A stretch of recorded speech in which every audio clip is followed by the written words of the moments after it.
Fala pessoal, tudo bem? Vamos dar prosseguimento no nosso curso Blindagem Patrimonial. Na última aula trouxe para vocês o conceito de blindagem, trouxemos também alguns riscos trabalhistas, riscos tributários e hoje eu vou falar com vocês sobre o quê? Sobre as alternativas. Como é que se faz? Como é que a gente consegue blindar o patrimônio de uma determinada pessoa? Vamos falar um pouquinho sobre as alternativas de blindagem patrimonial. Acompanha comigo aqui, ó. Em relação às alternativas,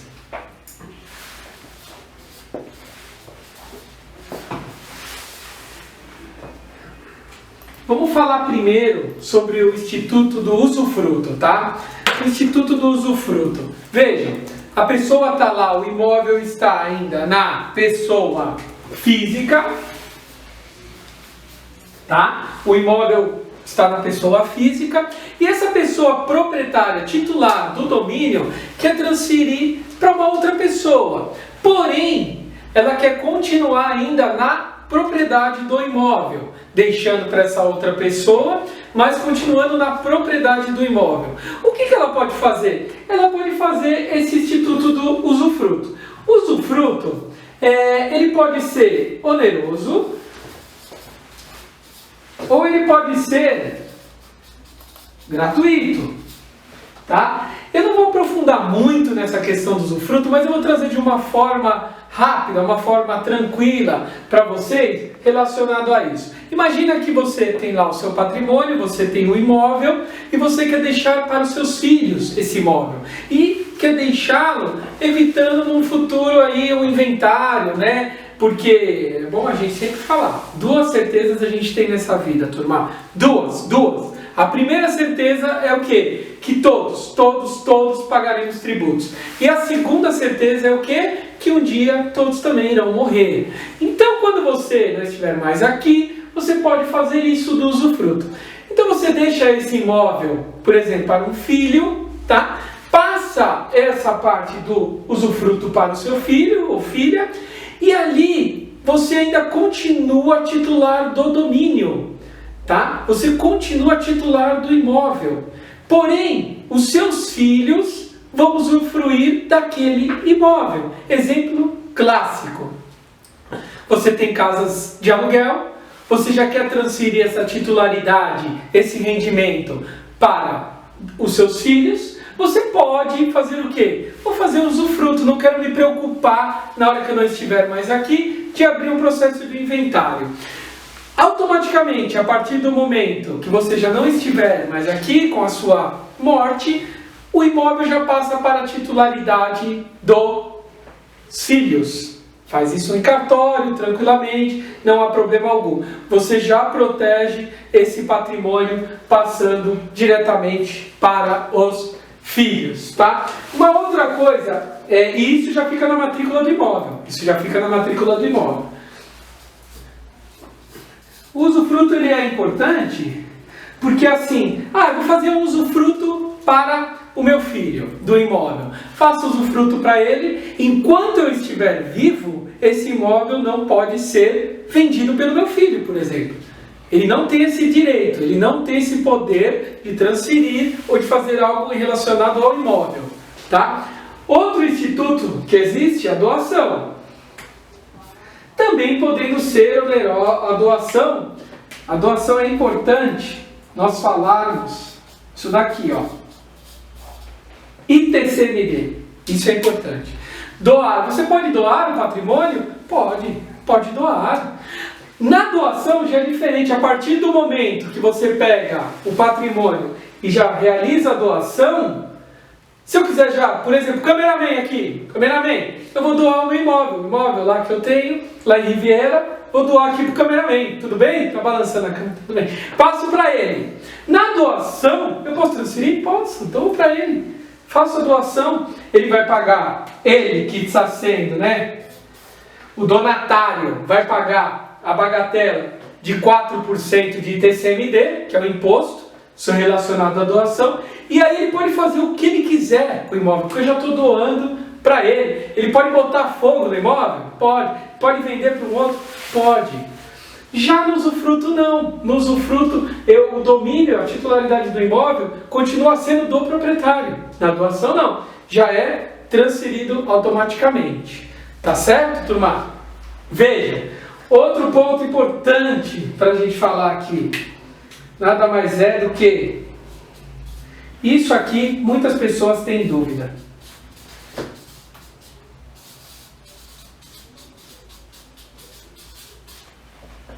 Regime de comunhão dos casamentos. Isso aqui é uma outra coisa que eu peço a atenção de vocês. Por quê? Por que é importante? Porque a partir do momento que você encontra o seu príncipe encantado, você encontra a sua princesa encantada, e que você quer constituir família, você quer casar, constituir patrimônio, gerar prole, ter filhos, ter tudo mais, tem a necessidade do casamento. Não confunda com a união estável, que é a próxima. Segura a emoção. No casamento, você tem os regimes de bens. Vamos lá, quais os regimes de bens que nós temos em relação ao casamento? Você tem o regime de comunhão parcial. O mais usual, turma, o mais usual. Tem pessoas que vão lá no cartório para realizar o casamento e nem sabe qual que é o regime de bens. Não sabe o regime de bens que será adotado no seu casamento. Na maioria das vezes eu até brinco em relação a isso. Pergunto, qual que é o regime de bens do seu casamento? Provavelmente um futuro divórcio, né? Alguma coisa que é relacionada a isso. A pessoa fala, não sei. Se ele já fala que não sabe, o cartório automaticamente vai colocar qual? Qual? Isso, parcial. O cartório vai colocar o parcial. E o que é o regime de bens parcial, Lucas? Regime de bens comunhão parcial nada mais é do que tudo que você adquirir depois do casamento comunica com os dois. 50% do marido, 50% da mulher, tá? Não tem jeito, 50% cada um. Antes você tinha bens? Legal. Foi antes do seu casamento? Esses bens é só seu. Tudo que você constituiu depois é dos dois. Ah, é dos dois. Você tem uma conta corrente. Você tem aplicação no banco. E essas aplicações foram feitas depois do casamento. Divorciou? Vai dividir. Vai dividir, tá? Outra coisa.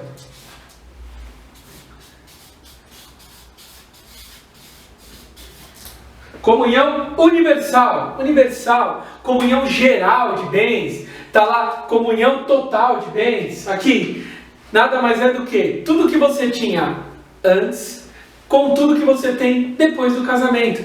Vai se comunicar, se comunicam entre os dois. Ah, mas eu tinha uma casa lá da minha tia, uma herança que eu recebi em 1900 é do seu marido, se for também na comunhão parcial, na comunhão universal. Se comunica, tudo, o antes e o depois, o antes e o depois. Na parcial, você não comunica a herança, hein? Recebeu a herança da tia-avó, não vai se comunicar com seu marido. Não, é só sua, é só sua.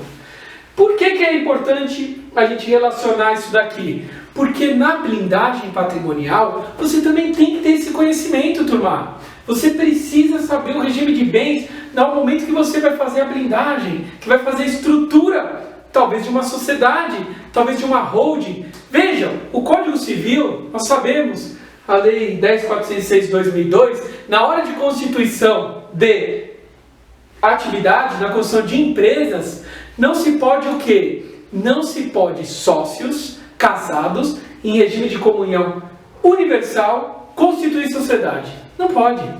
Como assim? Não pode. O Código Civil entende que vai dar confusão, porque são coisas de antes é deles e depois da sociedade que está criando, vai ficar uma confusão. Não pode. O que aconteceu? Lá, quando começou em 2002, que a lei deu um prazo para todas as empresas se transformarem, né? Que se nós formos entrar lá, antes era regido pelo outro código comercial, que era o antigo Código Comercial, e aí era cotas de responsabilidade, lembram disso? Mudou. Com o Código Civil teve que transformar em sociedade empresária, por exemplo, limitada. E aí os sócios, quando tinha o regime de comunhão universal, muitos sócios que eram casados, marido e mulher, tiveram que alterar o regime de bens deles para poder continuar a sociedade.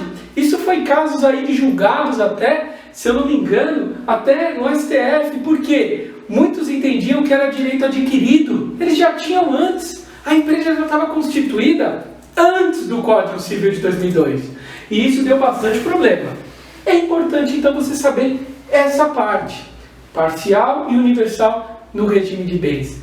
Porque dependendo da blindagem patrimonial que for realizada, dependendo da situação, o marido e a mulher talvez até tenha que alterar o regime de bens.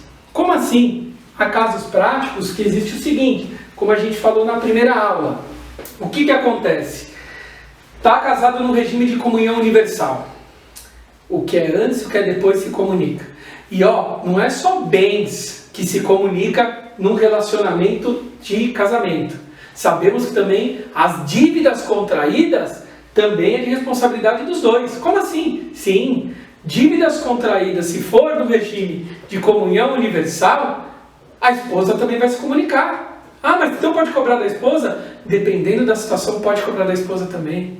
Vejam, o cameraman ficou meio assustado. Mas fica tranquilo, mas altera o regime depois. Mas voltando aqui, é importante isso. É importante vocês saberem. Porque dependendo da situação, se tem uma dívida ou um passivo trabalhista, depende da comunhão do regime de bens dos sócios, porque 98% nós sabemos que as empresas do nosso Brasil, a maioria são empresas, seja holding ou seja empresa normal, empresas familiares. É assim, turma, não é? Você está trabalhando, começa a ganhar um bom salário, o empregador fala para você, você precisa abrir uma empresa. O que vai acontecer? Você vai abrir uma empresa e às vezes antes você falava para sua mãe ou sua esposa, colocava ela com 1% de cotas e abria ali a pessoa jurídica. Você está lá no comércio, quer abrir uma lanchonete, às vezes você vai e chama a sua esposa, chama um amigo, chama o irmão. É sempre sociedade familiar, é sempre dessa forma. E em quem mais que você vai confiar? Fala pra mim. Por exemplo, tem que confiar em quem? É difícil, mas num casamento você não confia? Confia ali fielmente para sua esposa e vice-versa? É a mesma coisa a sociedade, é a mesma coisa. Tem isso, pessoal, em relação à sociedade.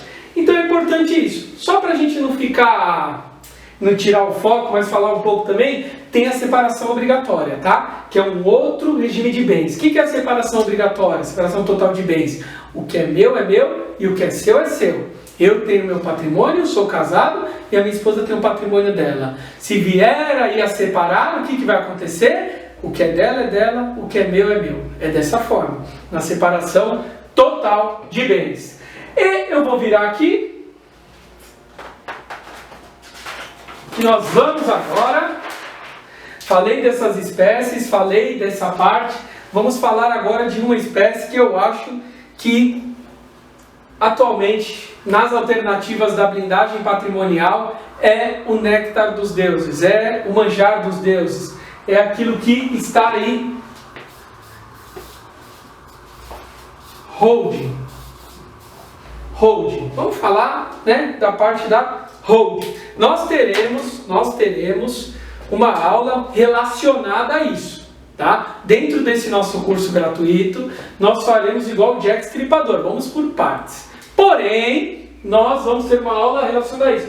Mas por causa que falam muito que eu sou ansioso, eu não aguento, às vezes eu tenho até o pessoal aqui da produção, tá falando do roteiro, eu não sigo o roteiro, não dá, porque as coisas vão indo, e vamos ir.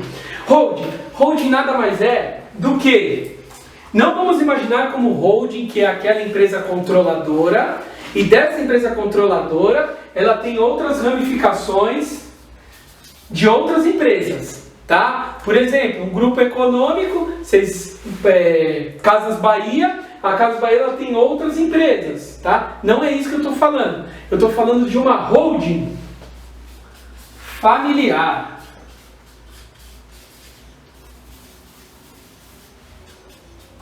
Uma holding familiar.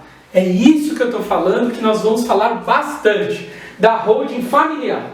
A holding familiar nada mais é do que você pega uma empresa, pessoa jurídica, tá? Uma empresa pessoa jurídica, e dentro dessa empresa pessoa jurídica, você vai colocar sócios nessa empresa.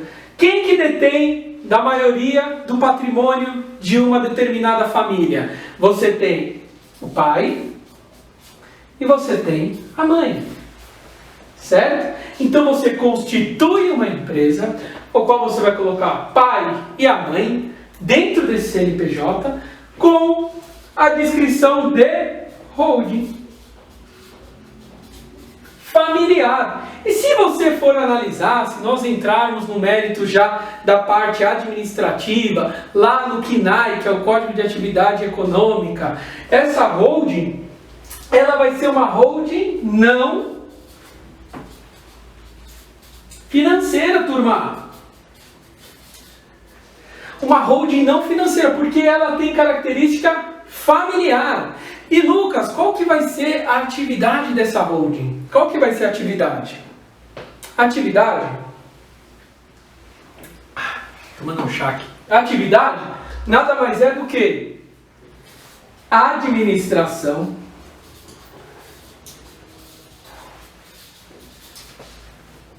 de bens próprios. Então, essa holding vai ser administração de bens próprios. Cuidado. Por quê? Porque bens próprios. Por que próprios? Porque se você for administrar bens de terceiros, aí vai ter outro impacto que vai ficar relacionado ao quê? A atividade imobiliária. Não é o caso. Não é o caso de atividade imobiliária. Senão aí você ia ter que ter registro no Cresce, ia ter os sindicatos da categoria, o Secov aqui na cidade de São Paulo. Não, é administração de bens próprios, ou seja, o meu patrimônio próprio eu vou administrar. Eu vou locar, eu vou vender, eu vou gozar, fruir e dispor relacionado a esses bens próprios, tá? Importantíssimo, isso é importantíssimo.